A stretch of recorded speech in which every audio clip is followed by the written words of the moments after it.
Welcome to Namugongo Second Non-Vocational School.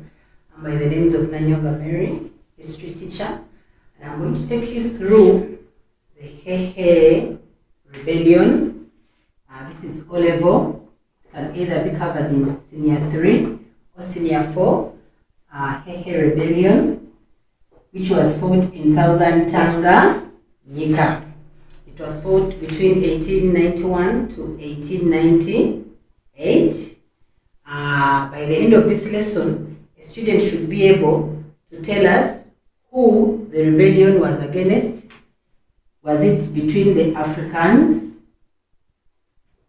and the Germans? That is who, objective. Then who was the leader? Who led the Africans? Who led the Germans? Where was the rebellion carried out? Was it in Africa? Which country in Africa? Specifically, which region? And how the rebellion was organized.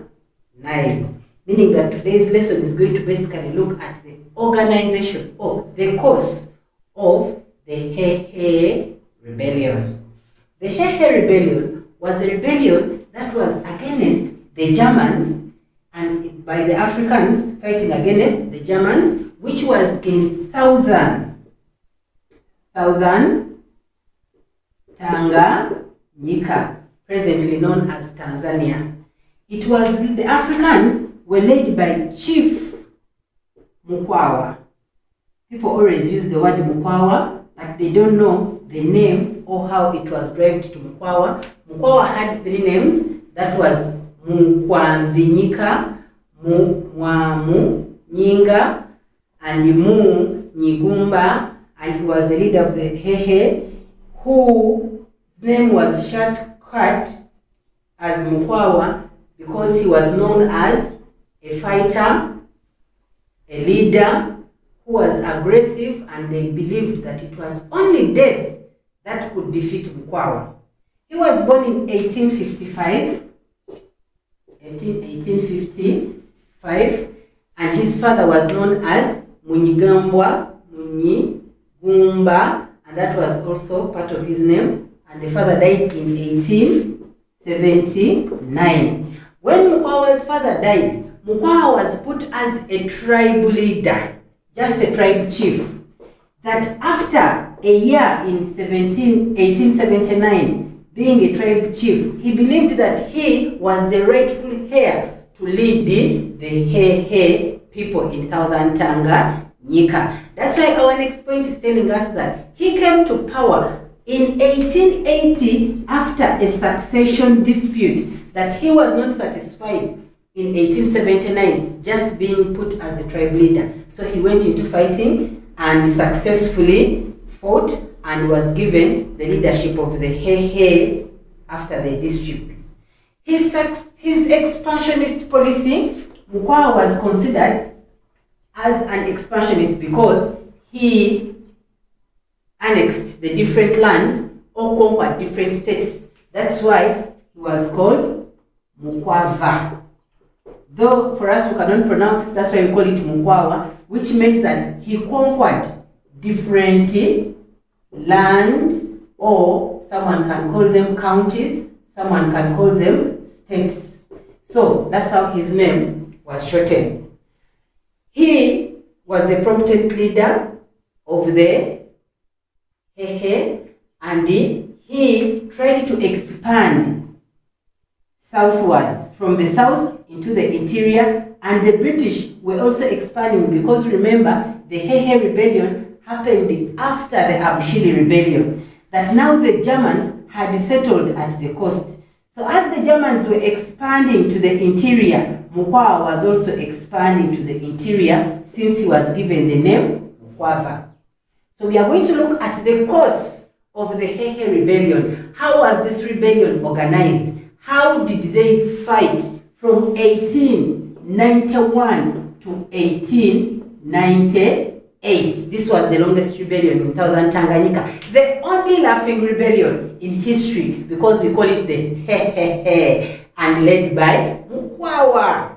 Who cannot laugh about that? Just look at the name and the leader. So Mukwawa, being a prominent leader, he resisted the Germans after this expansionist policy, He waged persistent raids against his neighbors and imposed taxes on them. Yet the Germans believed that it was their role to impose the taxes, not Mukwawa, so they ended up clashing. He was opposed to the mistreatment that the Germans were giving to the Africans, because remember, when the Germans came, they imposed what we termed as forced labor. Mukwawa was not in agreement. One would say they were both expanding. Then the Germans had imposed heavy duty or harsh forced labor. Then Mukwawa had imposed the taxes that the Germans believed it was them who had to take out the taxes. So Mukwawa believed that the only way to punish the Germans and show them that he was not willing to give up his power, he closed the trade route, which was in crossing to Iringa, because the Hehe were stationed at Kalenga in a region called Iringa. That was their region. But in Kalenga, which acts like a district. So Mukwawa, having closed the trade routes between Bagamoyo and Tabora in 1890, this caused tension amongst. He sought alliance with the Ngoni chief of Chambura and Isike of the Nyamwezi with the intention of fighting against the German administration, because now he realized that after closing the trade route, the Germans had to fight, because remember, they had also come to carry out trade. He needed assistance to help him fight or resist the Germans. The Ngoni chief, Chambura, and Isika of the Nyamwezi offered their help. That was in 1890. In 1891, Mukwawa ambushed the Germans' force, with the Germans' force having 1,000 men, and he killed 300 of them. Others escaped in great shock and disbelief that an African would attack the Germans. This is how strong Mukwawa was. When the Germans were killed, 300, imagine, out of 1,000, meaning the Germans remained with a total of 700. In that same year, after a period of 2 months, because we've seen an attack in June, now after July, in August, still in 1881, the Germans sent weapons and soldiers to make peace with the Chief Mukwawa. When they sent these gifts, they didn't want Mukwawa to attack them, because he had attacked them with shock. Mukwawa respected the gifts that the Germans had sent to him, and he believed and he thought that maybe the Germans were not going to fight him, just as they had carried out the Abushiri Rebellion. He accepted the gifts, and he also wanted to make peace. So Mukwawa sent his representatives also to go to take back a message that, okay, we received your gifts, let us also bring our gifts. We are still in August 1891. But remember, when the Hehe would go to attack, they always made that sound of the Hehe. As they made that sound, this shocked the Germans, and they didn't know whether Mukwawa was coming in peace or he had come to make another ambush on them. They did not wait for the Hehe sound to come closer to their camps. They attacked them, and the Hehe representatives were killed. The Germans misread the message. They killed the Hehe soldiers that Mukwawa had sent. In October 1892, Mukwawa, having kept that anger of killing his representatives with the gifts, because for him he had received the Germans peacefully, the Germans did not receive his representatives. After a period of 1 year, October 1892, Mukwawa attacked a large commercial caravan at Mukinde to break the German advance in his territory. Remember that when we had long distance trade, we had caravans, and these caravans had 1,500 to 1,000 men that they would move in groups of in order to carry out trade. So the Germans, having gone with the system of the caravan system, Mukwawa attacked that caravan, took the things that they had. He also went and attacked Kaliso garrison and killed all its occupants. He didn't want to know whether they were Africans or Germans, because he believed that the Africans that were in Kaliso were collaborators. To strengthen his position further, Mukwawa looked at Kalinga and said, let me put my capital in Kalenga. So he built his capital in Kalenga, in a place called Iringa, where he hoped to gather all his supporters in this fort and prepare them for war, because now he was ready to fight the Germans and defend the independence in Southern Tanganyika. After a period of 2 years, 1894, an expedition led by Governor Voslis and Captain John Prince attacked Kalenga, where Mukwawa had put his capital. Mukwawa knew and smelled the fear or the attack of the expedition. He escaped. When he escaped, the Germans decided to use the earth-scorched policy, where they would burn crops, kill the animals, in order to starve Mukwawa's army. Because we all know you cannot go and fight without eating. So they realized that the only way to weaken Mukwawa was to make sure that they kept them hungry.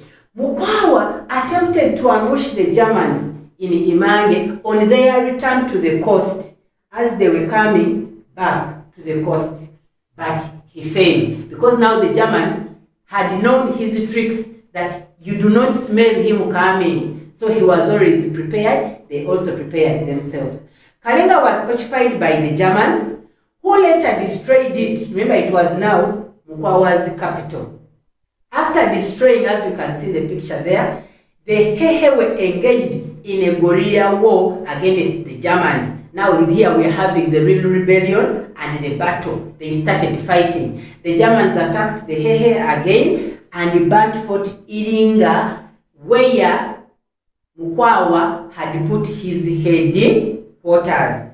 To avoid being captured, Mukwawa being strong, and as we're beginning, we said that Mukwawa was considered as a strong leader, the one who would conquer the states, and only death could defeat him. Mukwawa refused and said, no one is going to kill me. He committed suicide. But by the time he committed suicide, the Germans had put there some ransom of anyone who would bring Mukwawa's body or just his head to prove that the man has died, because he had given them headache from 1891 to 1898.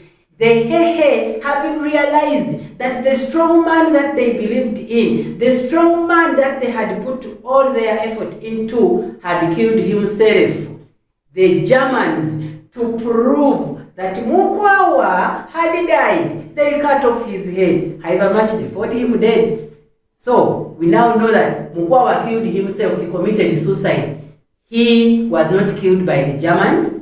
They just cut off his head, because they said, what if this man has just collapsed?